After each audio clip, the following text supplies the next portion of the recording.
공식적으로 첫 번째 모임이거든요. 네. 그 HLP 북 앤 컬처 클럽 지난번에 킥오프 미팅을 저희가 7월에 했었고요.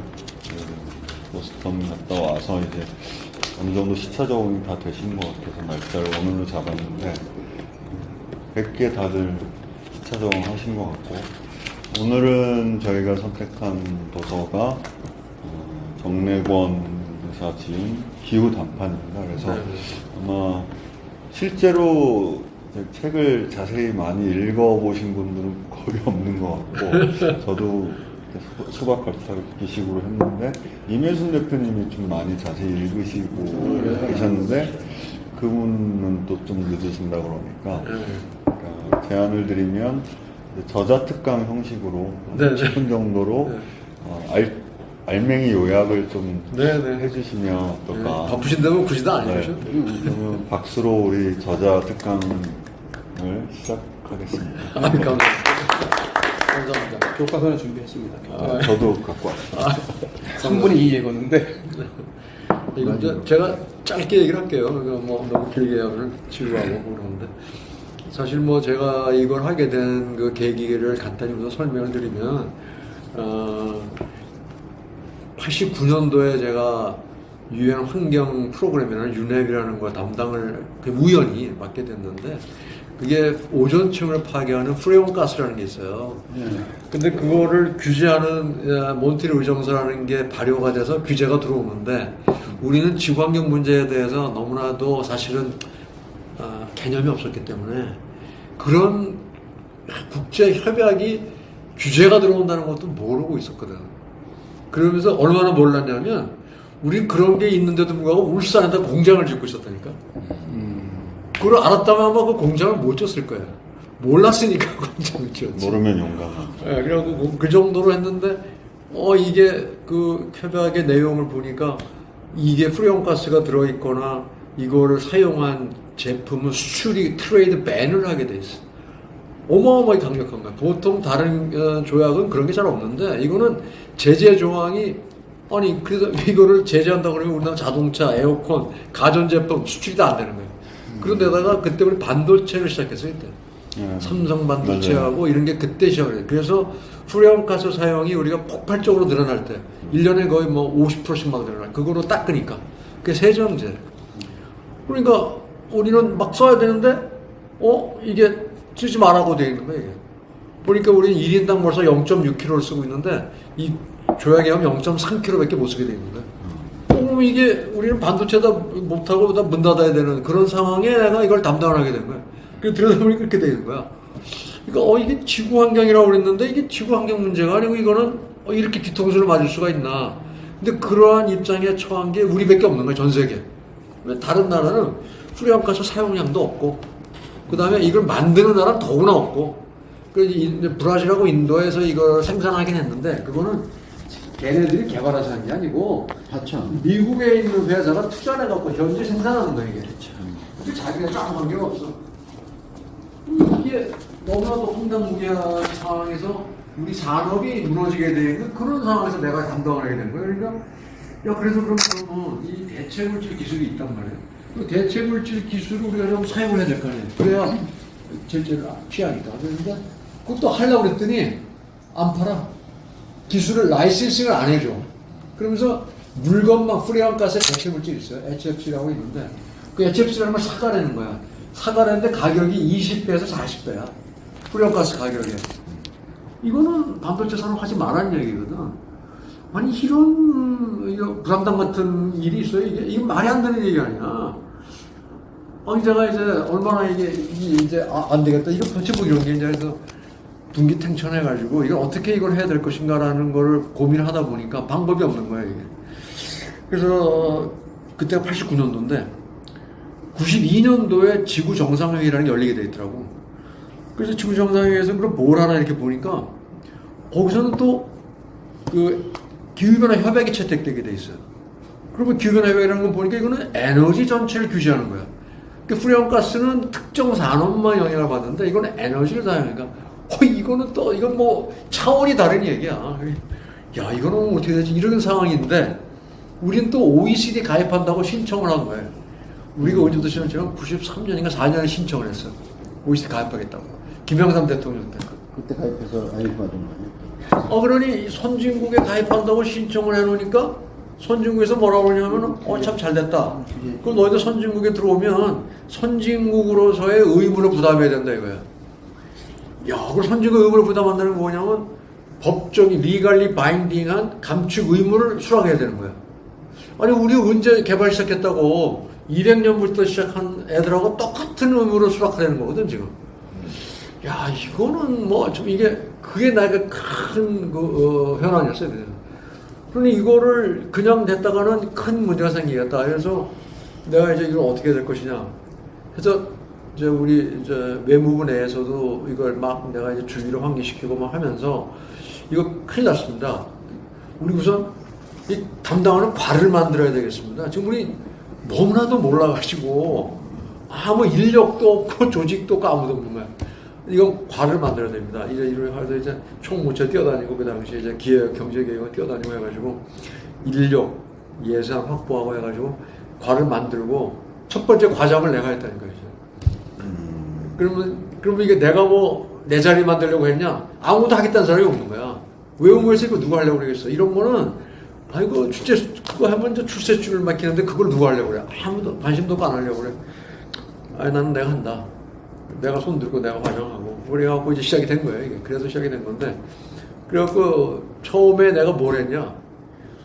92년도 리우에서 그 지구 정상회의 열리는데 내가 이제 뭘 들고 나갈 것인가 한 것이 들고 나간 게 특허의 강제 컴펄서리 라이센싱이라고 해가지고 특허를 몰수하는 조항을 들고 나간 거예요. 무슨 얘기냐면 후렴가스를 지키고 싶어서 하고 싶은데 이걸 못 쓰게 하잖아.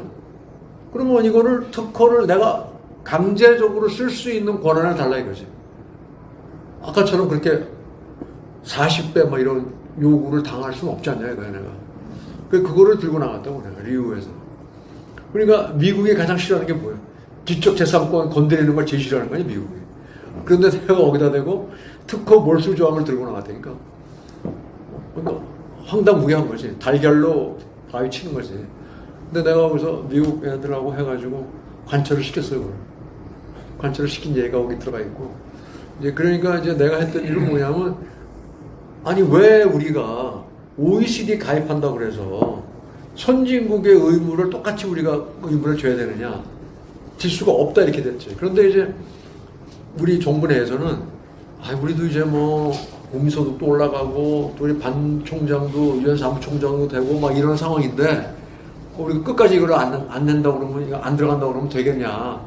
우리도 이제는 뭐 해야지 이렇게 이제 되는 거예요. 이제 분위기가.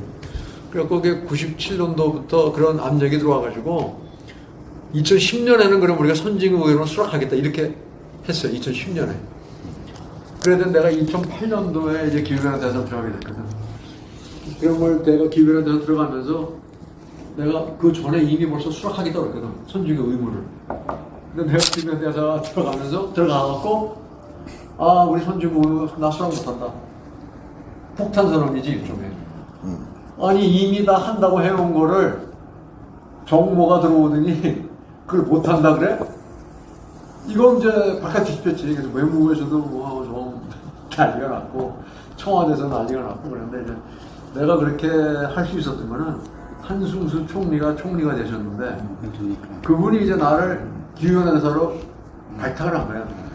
내가 하고 싶다고 그런 것도 아니고 근데 그분이 총리가 되실 때 반기문 총장 그때 유엔 사무총장이 됐어요. 근데 사무총장께서 한승수 총리가 사실은 반기문 총장의 멘토예요. 밀었죠. 멘토. 중원한 선지. 주미대사 할 때 공사를 했고 외무부 장관 할 때 차관을 하고 그랬어요.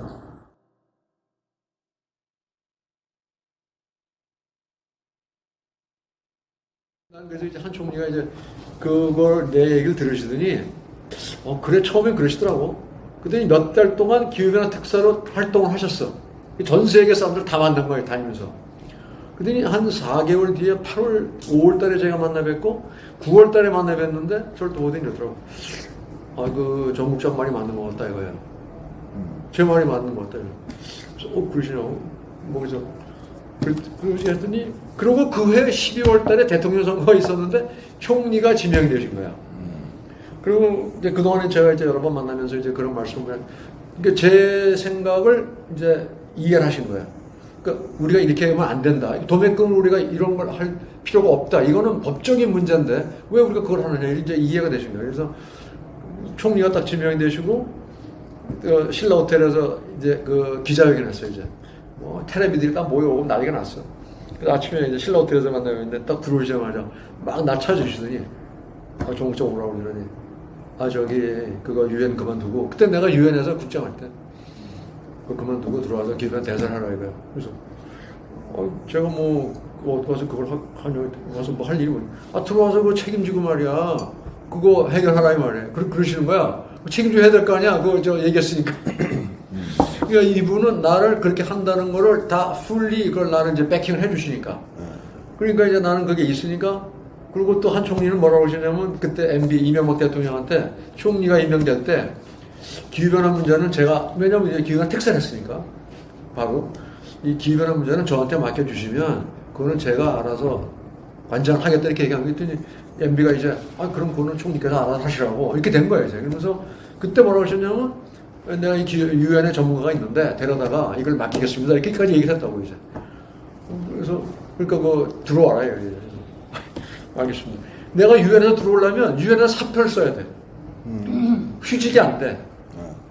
양립이 아니고 conflict of interest니까. 그래서 알겠습니다. 그리고 이제 그게 1월 달인데 내가 들어온 건, 실제로 들어온 건 4월 30일 날 들어왔어. 그러니까 몇 달이 이제 늦었지.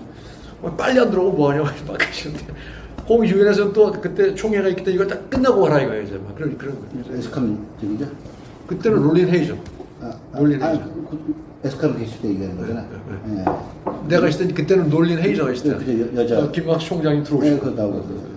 그래서 이제 그리고 들어와서 이제 그 기업 총리가 그런 걸 알고 계시니까 나는 들어와서 이제 외무부고 뭐 청와대고 다 해서 내가 알아서 할 테니까 그건 못한다 한 거죠. 그러니까 외무에서 그 친구들 많은 사람, 이거 큰일 나는 거 아니냐, 이거 미국 이거 유럽이 가만히 있겠냐, 한국 뭐 무역 제재 들어오는 거 아니냐, 막 이런 식으로 이제 MB가 VIP가 지금 꼭 좀 미국 가는 방미하는데 말이야, 이거 갔다가 큰일 나는 거 아니냐, 막 이런 식으로 이제 막 청와대에서도 뭐 이거 괜찮습니까, 막 나한테 이러는 거예요.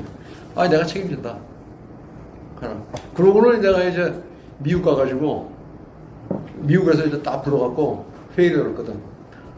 이제 내가 가서 이제 발표해야 될 거 아니야. 싫다고 그랬으니까 그럼 싫으면 너 그러면 싫으면 무조건 안 한다고 그럴까 뭐야, 이걸 이제 불러갖고 이제 그러니까 딱 가가지고 내가 한 얘기가 다들 남을 쳐다보는 거야. 그때 첫 번째 발언을 했지 내가.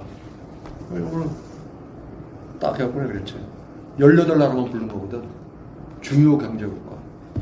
그리고 미 국무성 대회의실에. 그러니까 한국 어떻게 다 쳐다보게 되는 거지. 내가 딱 그랬지. 여기 지금 다들 이 세계 경제를 책임지는 메이저 이코노미인데 우리가 앉아가지고 우리는 서로 지금 너는 뭐야라고 핑거 포인팅만 하고 내가 뭐 할 건 얘기를 안 한단 말이야. 우리 이래갖고 되겠냐? 이래갖고 어떻게 우리가 기후변화 문제 해결하겠냐? 그러니까 남 자꾸 핑거 포인팅한 얘기하지 말고 내가 각자 각 나라가 내가 얼만큼 할 수 있는지에 대해서 얘기하자 말이야. 내가 그랬거든. 그러면서 기후변화 협약에 보면 두 가지 원칙이 있다. 하나는 역사적 책임이에요.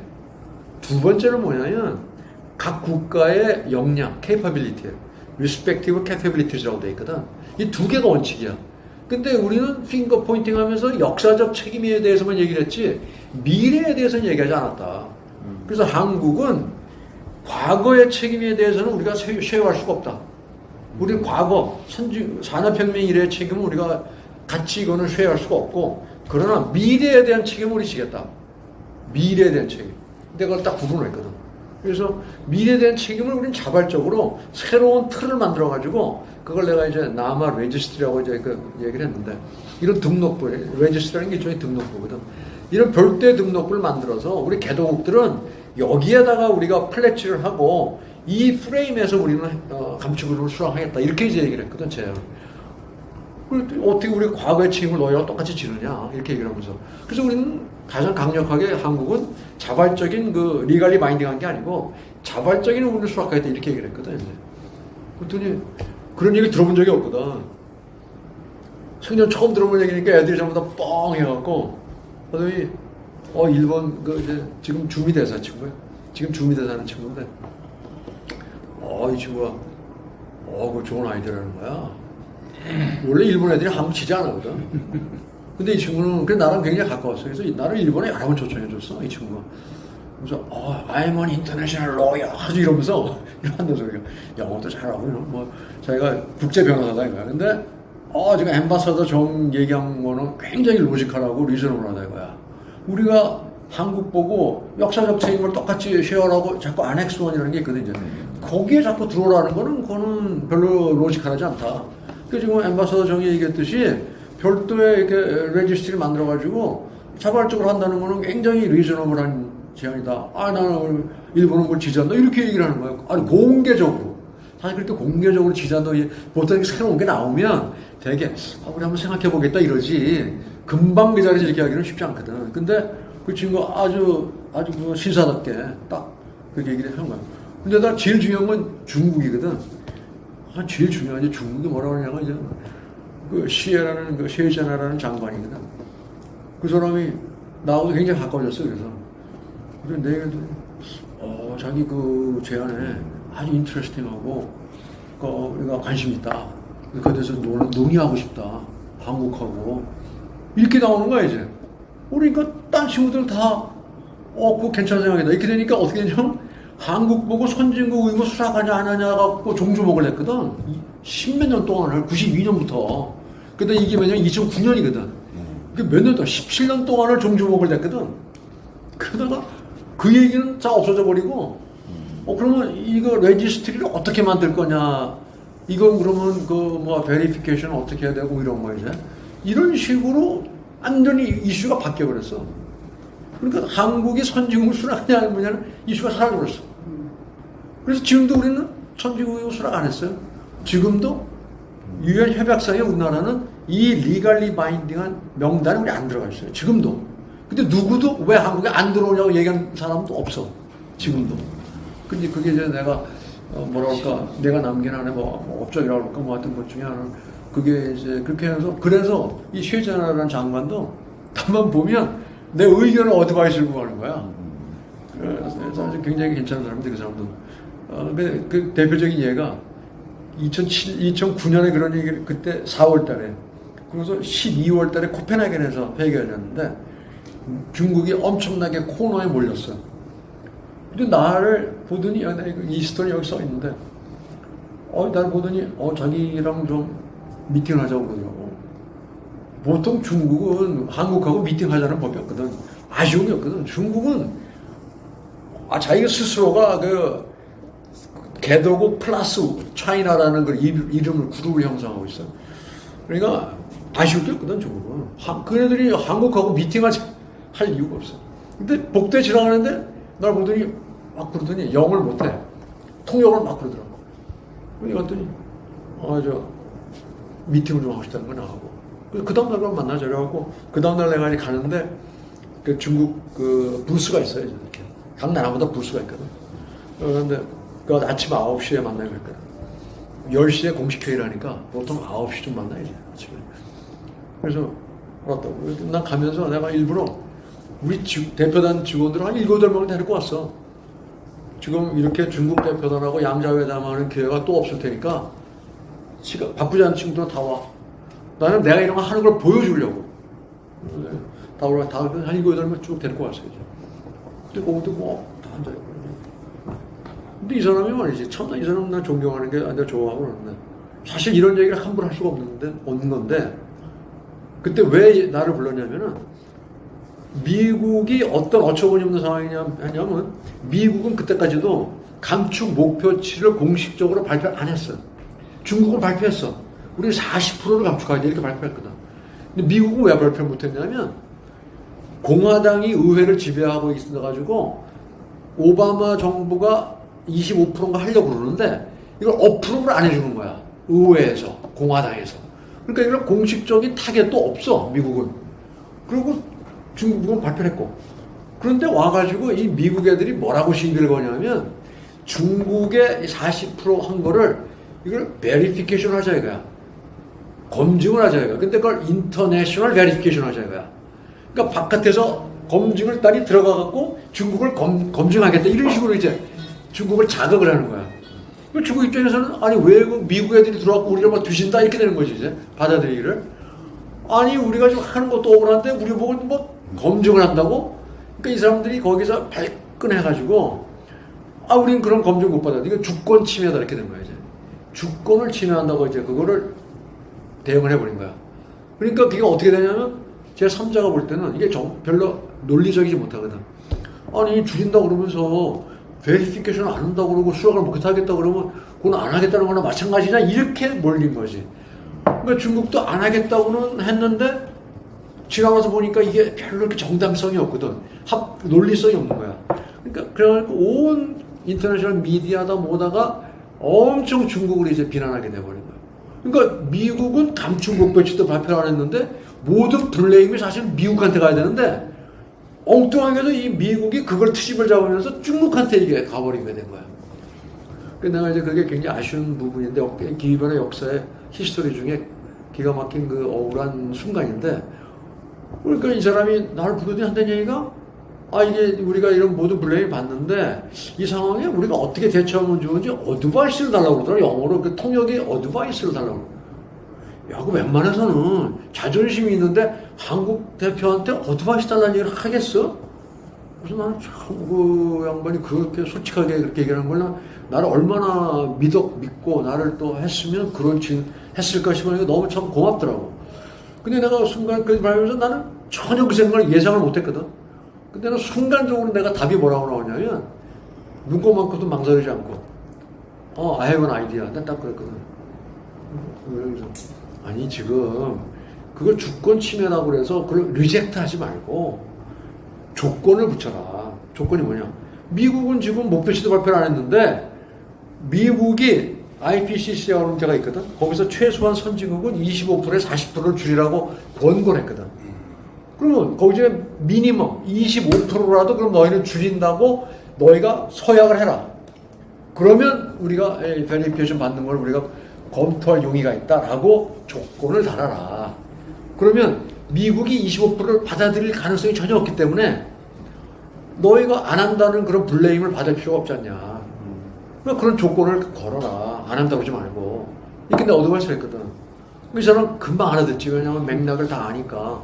그랬더니 그 기가 막힌 아이디어로 하면서 막 웃더라고. 그거 아니까 그 기가 막히게 좋은 아이디어로 막 웃더라고. 그러더니 그런데 자기가 그런 그 플렉시빌리티가 없다고 그것까지 또 솔직하게 얘기를 하는 거야. 내가 우리 훈령이 그냥 앱솔루틀리 노기 때문에 거기다 조건부와는 컨디셔널하게 얘기를 할 자기가 재량권이 없다는 거야. 그런 얘기까지 하더라고. 그러냐고. 그거 하면 참 좋을 텐데.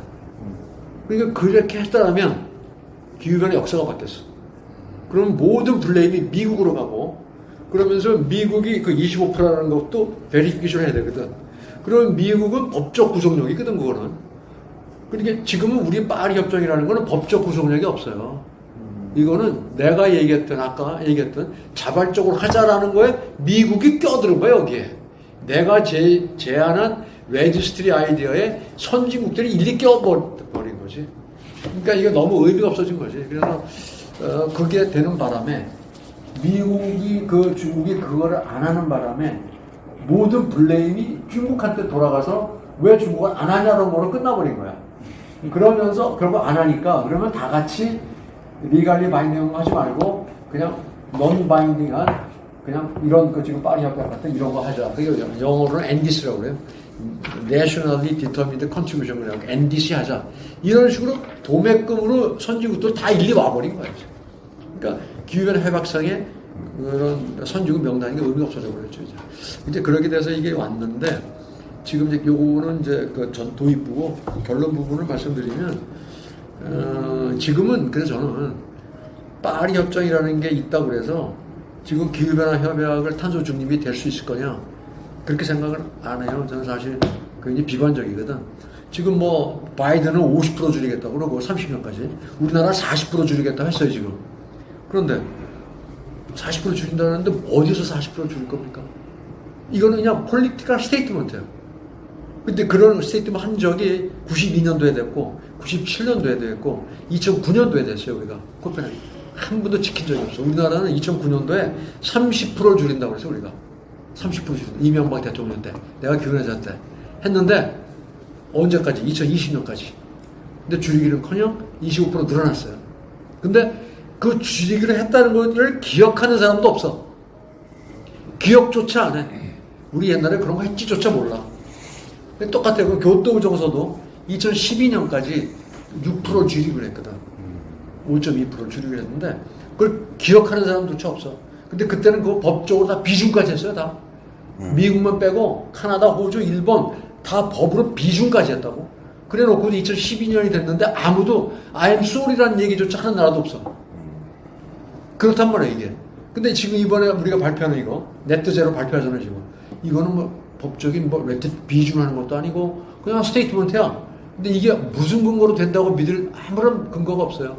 그래서 이런 상황이라서 지금 뭐 저는 그래서 난 이제 뭐라고 내가 주장을 하냐면 지금처럼 우리나라도 지금 네트 제로 한다 그러면서 산업, 정부가 뭔가 하겠지. 이러고 우리가 기대하고 있다고 이제. 아니 산업하고 정부가 뭘 갑자기 어떻게 합니까? 기업이 그걸 뭐 알아서 하는 것도 아니고 정부가 무슨 돈을 갖고 그걸 다 하겠어요? 뭐가 빠졌냐? 소비자가 빠졌어. 이거는 우리 각자 우리가 지금 에너지 다 쓰고 있잖아. 전기 다 쓰고 있잖아. 그럼 이런 전기를 쓰고 있는 우리가 무엇을 할 것이냐라는 거를 생각을 해야 되는데 우리는 뭐라고 생각하면 팔짱 끼고서 정부가 뭘 해주겠지? 기업이 뭘 하겠지? 그리고 우리는 그냥 이러고 있는 거 쳐다보고 있는 거야. 근데 기업하고 정부는 어떻게 합니까?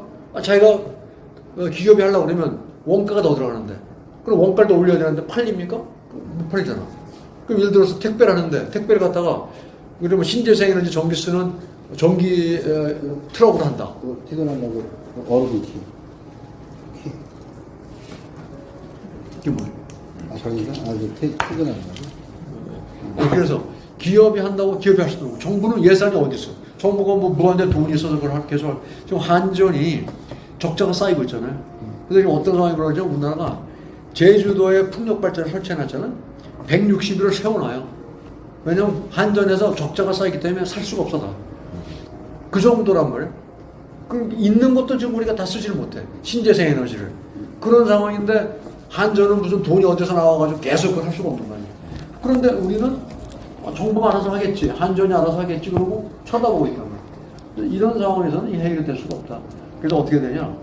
지금 여론조사를 해보니까 48%의 사람이 10년 동안에 전기값을 2배 올리는 걸 찬성해요. 48%가. 금년 1월 달에. 45%가 반대야. 굉장히 높은 거예요, 사실은. 그러면 이거를 이 나머지 45% 때문에 우리가 전기값도 못 올리고 한전은 적자가 쌓이고 그 신재생 에너지도 못 쓰고 이러고 있는 상태란 말이에요. 그래서 내가 제안하는 건 뭐냐면 기다릴 필요가 없다. 48%의 사람이라도 먼저 시작하자. 우리가 먼저 뭘 시작하냐? 자발적으로 전기값 더 내는 운동을 시작하자 이거예요. 그럼 더 내면 그 돈이 어디로 가냐? 한전이 그 돈 가지고 신재생 에너지를 구매하라 이거야. 한전이 지금 아니 제주도에 160을 세워놓는데 이거 너무 어처구니 없는 거 아니에요? 우리가 몇십억, 몇백억을 투자해서 풍력발전소를 만들어 놓고 세워놓는다는 게 말이 되냐고, 이거는. 이건 넌센스거든. 그러니까 이거를 자발적으로 이렇게 하는 캠페인을 시작하자. 그래서 내가 지금 계속 그걸 자발적으로 탄소 지불운동, 탄소 가격 지불운동, 또 다른 말로 하면 재생에너지 구매운동이에요. 다른 말로 하면. 그러니까 뭐 말을 이렇게 하든 저렇게 똑같은 얘기죠. 근데 결국은 우리가 각자가 지불하는 탄소 가격을 나 스스로가 책임지고 내는 운동. 그걸 내가 내야 된다라는 의식의 전환이 있어야 되거든요. 지금은 그런 의식이 없어요. 전기값 좀 올린다 그러면 아니 전기값을 왜 올리냐 말이야. 정부가 알아서 하지 말이지. 이렇게 생각한다 이거예요. 그래서 이런 생각이 계속하는 한 이 기본의 문제 해결 안 된다 이거지. 그래서 내가 이거를 NDC라고 아까 얘기를 했는데 Nationally Determined Contribution. 그러니까 국가가 뭔가 기여를 하겠다. 이런 거를 그런 걸 기다릴 상황이 아니고 Personally Determined Contribution. 각 개인이 각자 이제 기여를 해야 되는 이런 상황이 왔기 때문에 이런 걸 하는 운동을 하자. 그래서 이걸 나는 뭐라고 하냐면 환경운동을 많이 했잖아요. 그동안에 그린피스도 많잖아. 근데 그린피스 아무리 했다고 해서 세상이 안 바뀌더라고. 그러니까 환경운동을 해갖고는 안 되고 사회운동을 해야 돼. 그래야 사회가 바뀌어. 그래서 그러면 자발적인 탄소 가격 지불하는 걸 뭐냐? 나는 사회운동이라고 본다. 그러니까 세상을 바꾸려면 사회운동을 해야 된다. 그래서 이제 사회운동을 나는 자발적인 탄소 가격 지불하자. 그래서 그거로 세상을 바꾸자 이런 거고. 그럼 그 중에 이제 몇 가지, 한 두 가지만 더 말씀드리면, 뭐, 이거 결론 부분에 들어있는데, 나는 우리나라 제일 큰 것 중에 하나가 우선 녹색 교통 문제예요. 우리가 교통 혼잡 비용을 얼마나 우리가 교통 막히잖아요, 차가. 아까도 좀 우리 임혜순 대표도 좀 차 막혀서 못 오는 거예요. 자, 이 교통이 막혀서 우리가 낭비하는 에너지하고 낭비하는 인력, 이거 레이버 타임, 이게 얼마냐면 68조예요. 68조인데 GDP의 3.6%예요. 근데 우리 국방비가 얼마냐면 작년에 55조예요. 최고로 많이 쓴 국방비가 55조예요. 그동안에 뭐 50조밖에 안 되는데 작년에 아주 역사적 최고 많이 쓴 게 55조. 근데 교통 혼잡 비용은 68조 없어져요. 근데 아무도 이걸 아는 사람도 없고 신경도 안 써. 근데 이거는 탄소가 불필요하게 발생한 거 아니에요? 이거는 계산 안 한 거야. 근데 탄소 1톤당 29,000원이에요, 지금. 그럼 이렇게 교통체증 때문에 나온 이산화탄소 있을 거 아니야. 이걸 돈으로 계산하면 어마어마한 돈이거든. 그럼 68조가 아니야. 이거 100조가 될 수도 있어, 이게. 그런데 우리는 이건 아무도 기억도 안 해. 그 내가 제안하는 게 뭐냐면, 당장 할 수 있는 거. 이런 교통 혼잡 비용 반으로 줄이자, 이거야. 이것부터. 그럼 매년 34조가 줄어드는 거 아니야. 그럼 줄이면 어떻게 해야 되냐? 간단해요. 사람들이, 그게 가능하냐? 사람들이 의심을 해. 동경에 가보자고. 동경에 가보면 자가용 몰고 출퇴근하는 사람 한 사람도 없습니다. 동경은 99%. 누가 아침에 출근하는데 자가용 몰고 가냐고, 동경에서. 그건 진짜 재벌 회장님이나 마피아 빼고는 자가용 몰고 아침에 출근하는 사람 없거든. 다 교통. 매스 트랜스포트라고. 그게 가능한 이유가 우리나라 지하철. 지금 너무 불편해. 뭐가 불편하냐? 계단이 너무 많아. 계단 세고 다니거든, 지금. 어떤 데 155개, 어떤 데 130개야. 이래가지고는 이거 할 수가 없어요.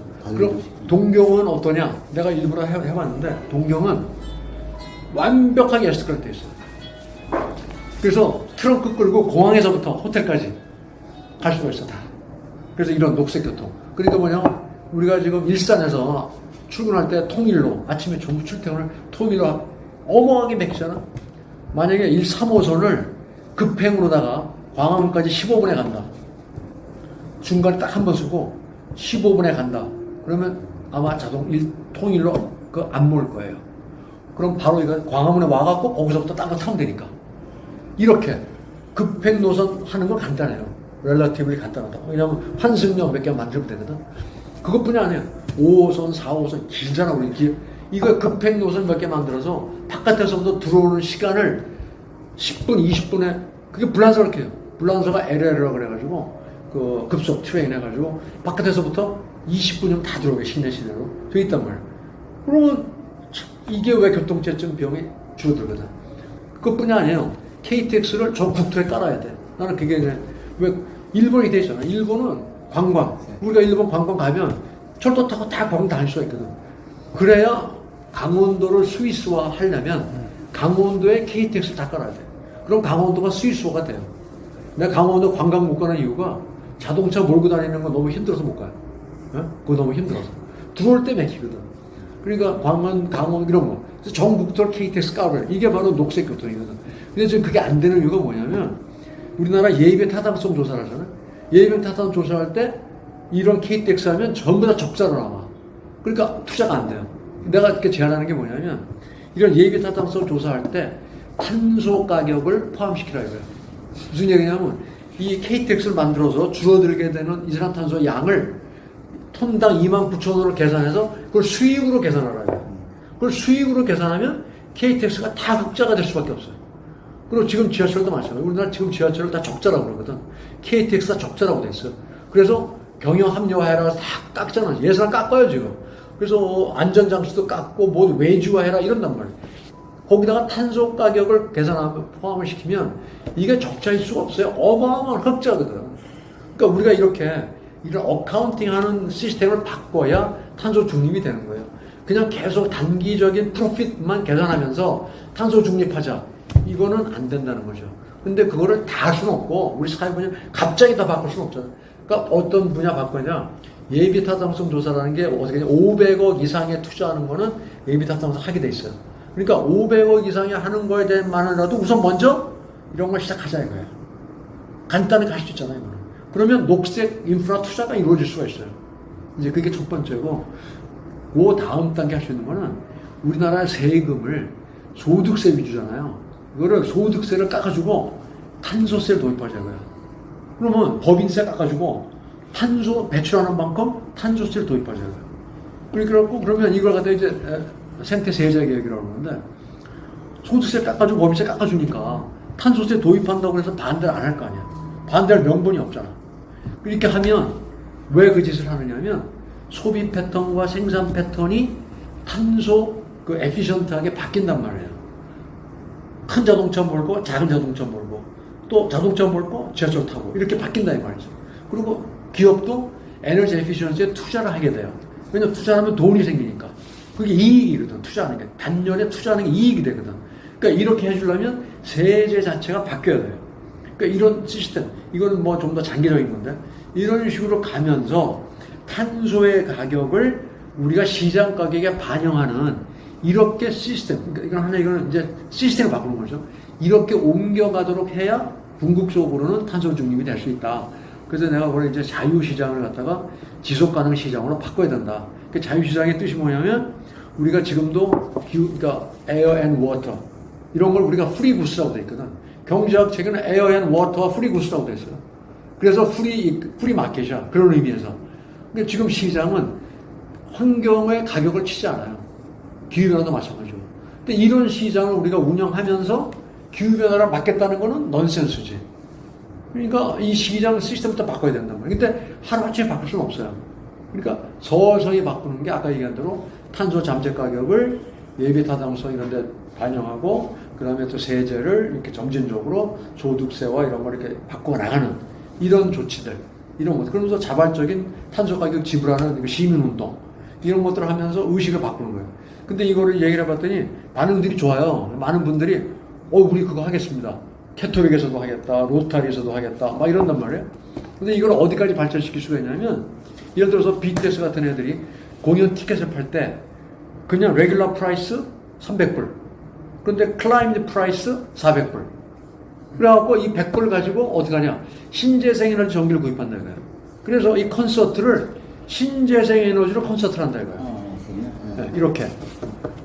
아이고, 어서오십시오. 우리 식당에 뭐 7시. 어서오십시오. 조금 더. 네, 네. 제가 거의 다 끝났어요. 다 끝났어요. 책을 제일 네. 읽으신 분 마지막으로 말씀하시면 딱 네? 다 끝났어요, 이제. 끝났어요? 네, 조금 미안합니다. 아유, 제가 좀 너무 뭐 책을 잘 읽으셔가지고. 아니, 그래서 나는 그런 이제 자발적인 그런 운동을 갖다가 아이디어를 여러 개 할 수 있을 것 같아요. 무슨 얘기냐면 BTS의 티켓을 그렇게 다 차별할 수도 있고. 근데 그게 어디서 아이디어를 얻은 거냐면 독일에 지금 그 이체라고 그래서 그 스피드 트레인 있잖아요. 거기 어떻게 되냐면 레귤러 프라이스가 있고 그 다음에 그린 티켓이 있어. 그러면 50유로 낼 티켓을 70유로 낼 수가 있어요. 그러면 그 사람은 똑같은 좌석을 타고 가는데 70유로 내는 거야. 그러면 20유로를 더 받았잖아요. 그럼 거기서 20유로만큼은 신재생 에너지를 구입하는 거예요. 그 철도에서. 이런 식으로. 그거를 여러 군데로 우리가 응용할 수 있을 거예요. 뭐냐면 예를 들어서 우리가 육식하지 말자 이러는데 육식을 하지 말 게 아니라 고깃값을 레귤러 프라이스 2만원. 그런데 기후변화 프라이스 25,000원. 이런 식으로 하자 이 말이에요. 그래서 어떤 사람 할 사람은 25,000원을 낸다 이거지. 그러면 우리가 육식하지 말자가 아니라 기후변화의 가격을 지불하고 먹자. 그러면 그 돈을 모아가지고 이걸 어떻게 하냐. 아이디어가 여러 가지 있는데 신재생 에너지 하는 대로 갈 수도 있고 또 하나는 나무 심는 대로 갈 수도 있어요. 그걸 가지고 나무를 심자. 이렇게 여러 가지의 그런 걸 할 수가 있는 거죠 이제. 근데 그런 것들을 얘기를 하니까 많은 분들이 반응이 굉장히 긍정적이더라고요 지금. 그래서 지금 우리 그 SLC 우리 그 모임 그쪽은 사단법인 만들겠다는 거예요 지금. 그 다음 주에 모여서 사단법인 만들자. 그 범국민운동 하자. 지금 막 이렇게까지들 이제 얘기들이 나오고 여기저기서 발표를 하니까 뭐 캐톨릭 어제는 서강대학교 가서 발표했는데 뭐 수녀님들 뭐들 뭐 신도들 해갖고 이거 캐톨릭이 앞장서겠습니다 또 막 이러기도 하고 그래서 이제는 우리가 할 때가 된 것 같아요. 이런 거에 받아들이는 반응이 좋은 것 같아요. 이상으로 마치겠습니다. 사실 제가 만약에 이 책을 안 읽었다면 1시간이 걸리든 2시간이 걸리든 아마 차를 타고 왔을 거예요. 그렇죠.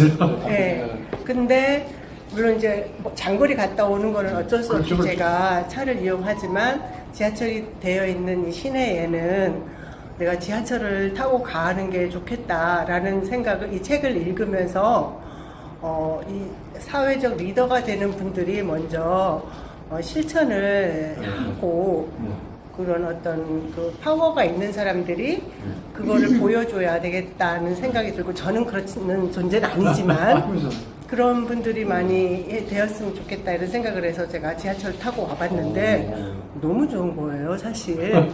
그리고 또 하나 지금 그 이 책 내용 중에 대사님이 인용한 그 문구 하나 딱 아인슈타인의 그 문구가 딱 제가 뇌리에 남는데 어제와 다른 오늘을 살지 않으면서 다른 더 나은 미래를 생각하는 것은 정신병자와 같다라고 말씀을 했잖아요. 근데 정말 맞는 말씀인 것 같아요. 우리는 어제와 같은 오늘을 또 살면서 내일은 좀 달라지기를 기대한다는 것 자체가 정말 말이 안 되는 거잖아요. 근데 이런 여러 가지 기후변화에 관련된 그런 초반에 단판 이런 에피소드도 되게 많이 제가 긴장하면서 봤고, 그동안 그 말로밖에 할 수 없었던 그런 여러 가지 사회적인 그런 그리고 구조적인 문제들, 그리고 우리나라가 위치한 어떤 세계 경제에서의 위치한 문제점과 그다음에 우리가 80년대 뭐 막 얘기했던 그 다국적 기업들, 뭐 선진국들, 우리 뭐 노동 착취 이런 부분에 대해서만 얘기를 생각하고 있었는데 그게 이렇게 기후 변화와 환경 오염에 엄청난 파장으로 결과치로 되어져 있다는 사실이 우리가 그때 좀 더 이게 기후변화와 환경에 관련된 접근으로 했다면 훨씬 경제가 그 구속화된 경제 체제로 받아들이지 않고 장기적인 시안으로 받아들였으면 참 좋았겠다 이런 생각을 좀 했습니다. 네. 감사합니다. 네.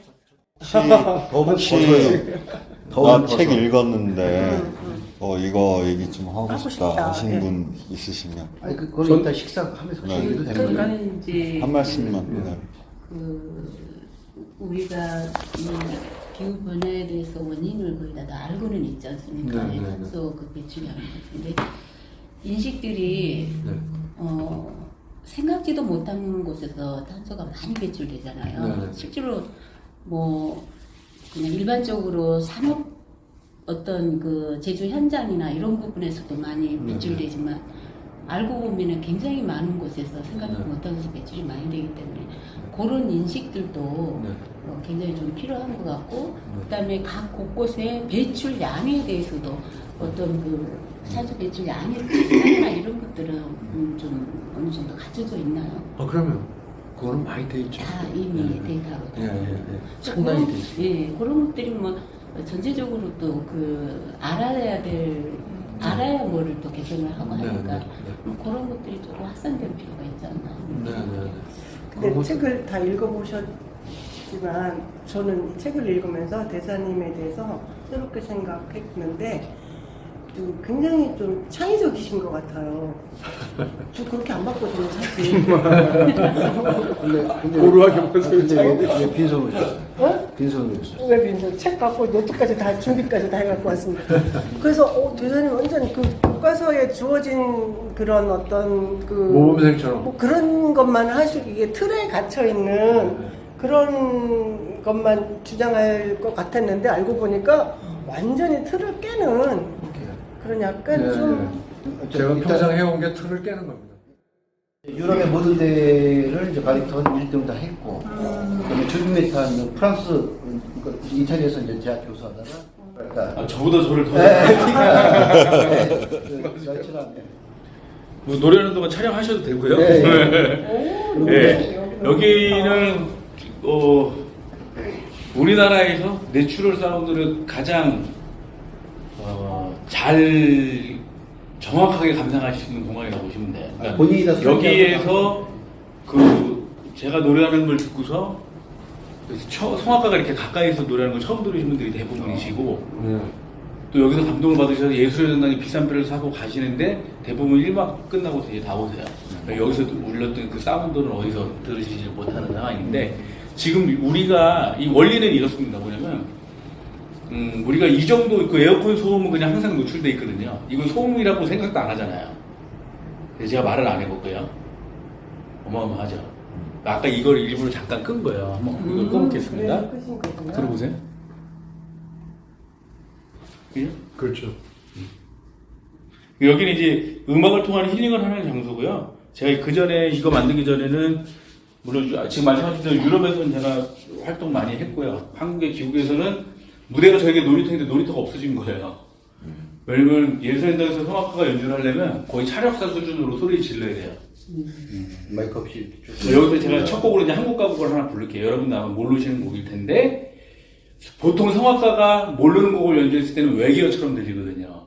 왜냐면 발성이라는 거 해야 되기 때문에 가수들은 지금 이 순간 지금 여기 발음을 끊어도 다 소리 전달이 되는데 성악가들은 지금 이 순간 지금 여기 발성이라는 거 해야 되기 때문에 발음이 잘 안 들려요. 근데 이 공간은 마치 마이크를 댄 것 같은 울림의 효과를 줬기 때문에 제가 처음 듣는 곡도 아마 가사가 다 들리실 거예요.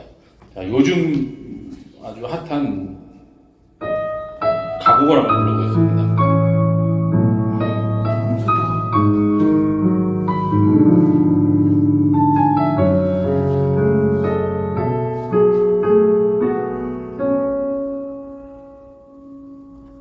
저 언덕 너머인가 그대가 살고 있을까 계절이 수놓은 시간이란 덩 위에 너와 난 나약한 사람 바람이 닿는 여기 어딘가 우리는 남아있을까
브라보.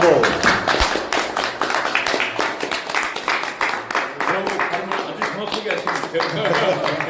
브라바 그러면 안 되죠. 아니 이끝까지 물어가면서 브라보 하시는 분은 처음 뵀어요.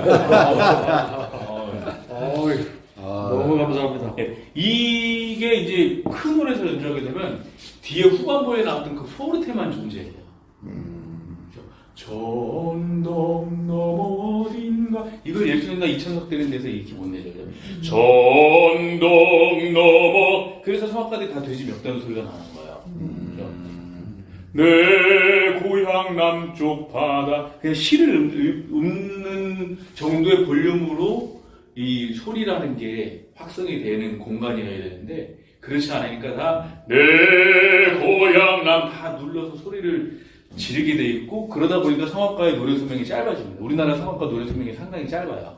외국은 이제 50대 60대가 전성기인데 우리나라는 50대 60대 되면 은퇴를 해야 돼요, 성악가가요.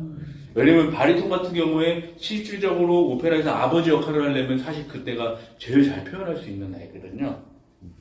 연결해서 마지막 곡으로 기왕 이곳에 왔으니까요. 요걸 좀 틀어도 제가 워낙 볼륨을 크게 한 곡밖에 안 하셨는데 마지막 네, 맞습니다. 배고 붙여서 그거 듣고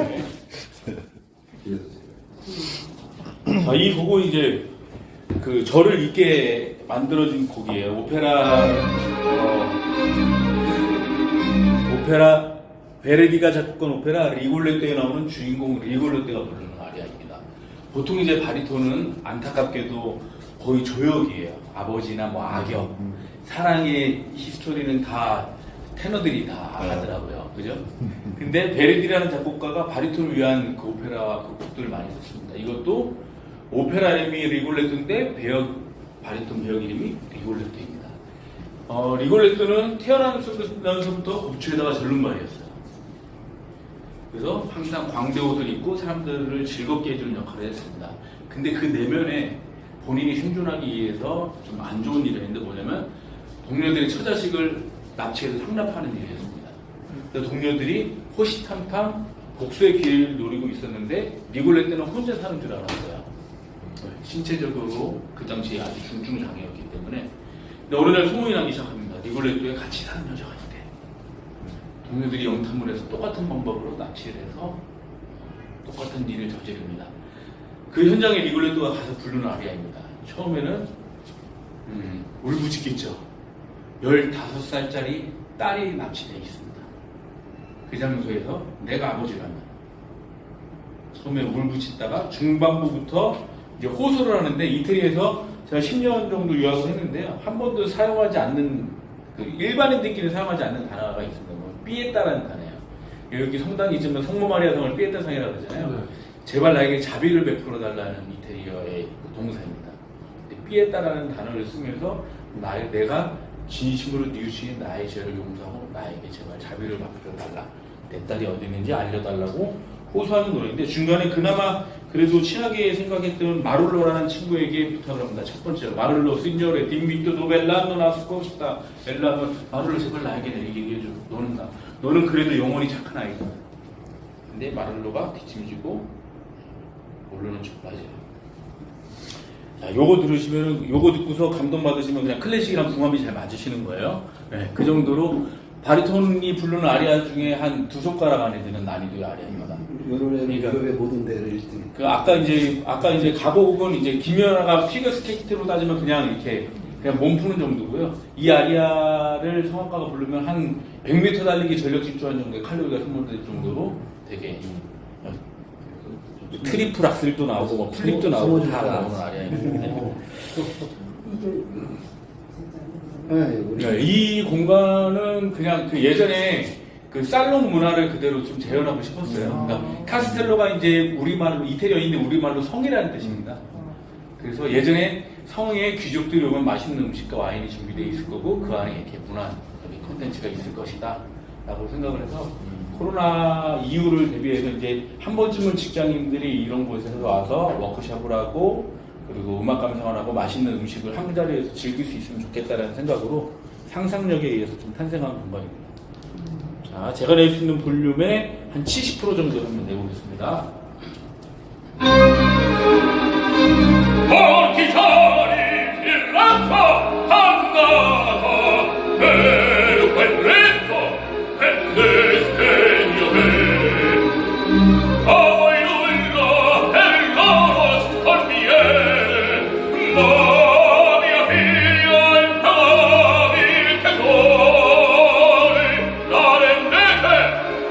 pur disarmata, questa volpe vai fora che ruenta, nulla in terra che l'uomo paventa, se dei figli difenderanno quella porta, assassini, assassini, ma aprite la porta assassini, ma aprite.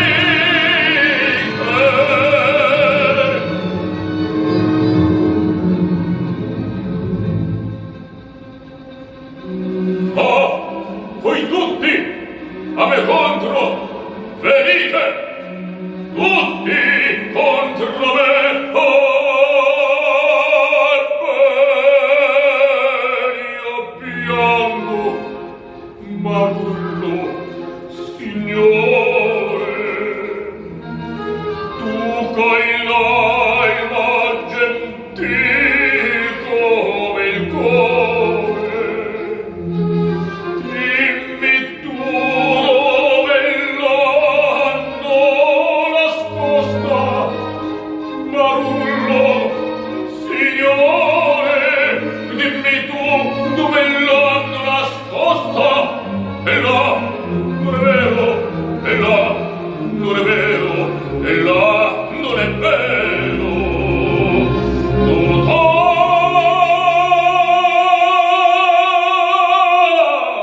taci,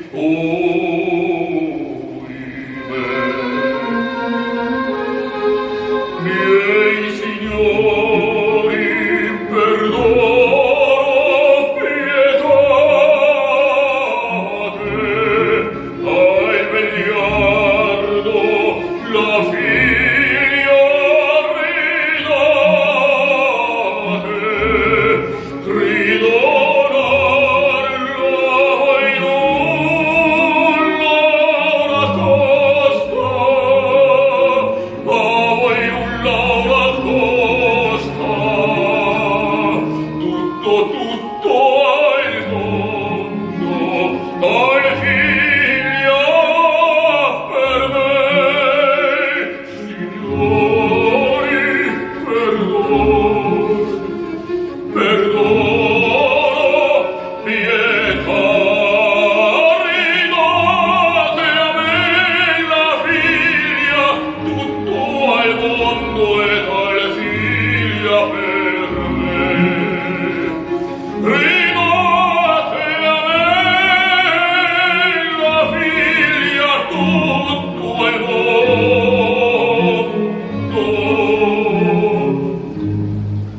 e lei per me. Pietà,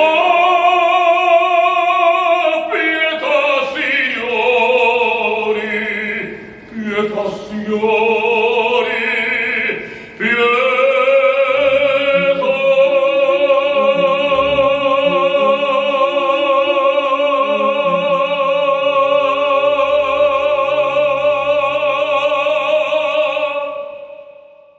브라보!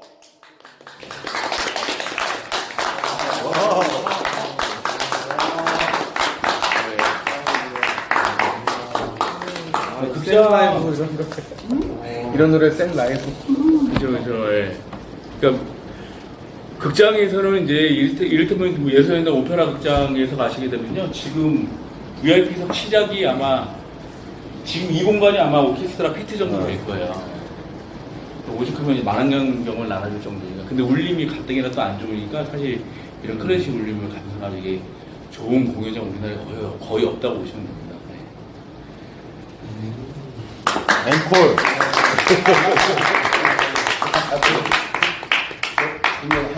마지막 하나 저거 하지 뭐. 네? 마지막 하나를요? 저거 하나. 잘하는 거. 아, 마지막 하나 돈 내고 들으세요. 알았어. 그거 내가 낼 테니까. 앵콜에. 엄청 될 거니까. 아, 내가 낼 거니까 저거로 우리 잘하는 거 뭐 있을까요? 그냥 뭐 간단하게 뭐 가요, 성악가랑 노래방 안 가보셨죠? 네, 성악가랑 노래방 가면 어떤 느낌일지. 성악가가 부르는 발걸음 것보다- 눌러주세요. 네? 발걸음. 너무 락을.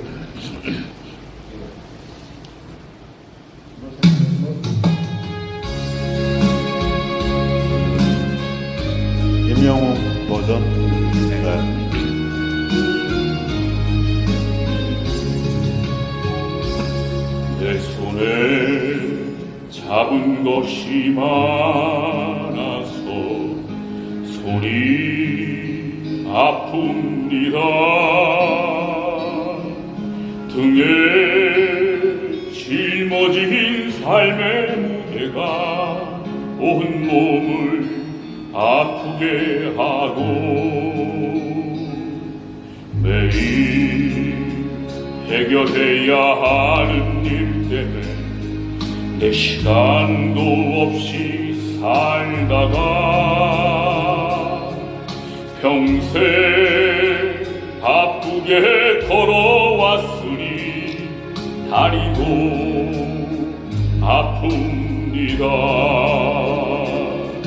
내가 힘들고 외로워질 때 내 얘기 조금만 들어준다면 어느 날 갑자기 세월의 한복판에 덩그러니 혼자 있질 않겠죠. 큰 것도 아니고 아주 작은 한마디 지친 나를 안아주면서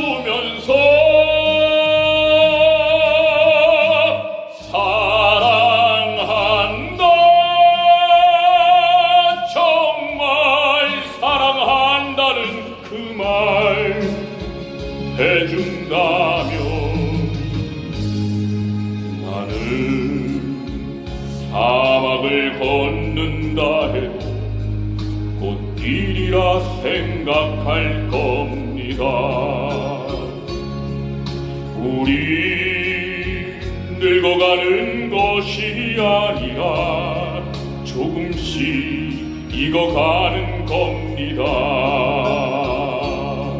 우리 늙어가는 것이 아니라 조금씩 익어가는 겁니다.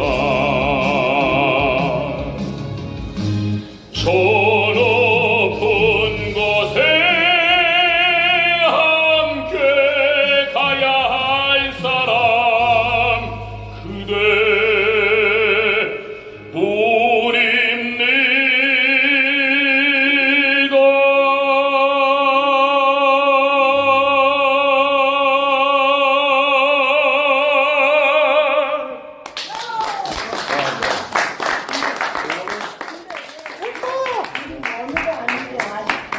어려웠는데 오랜데 워낙 많아서. 네.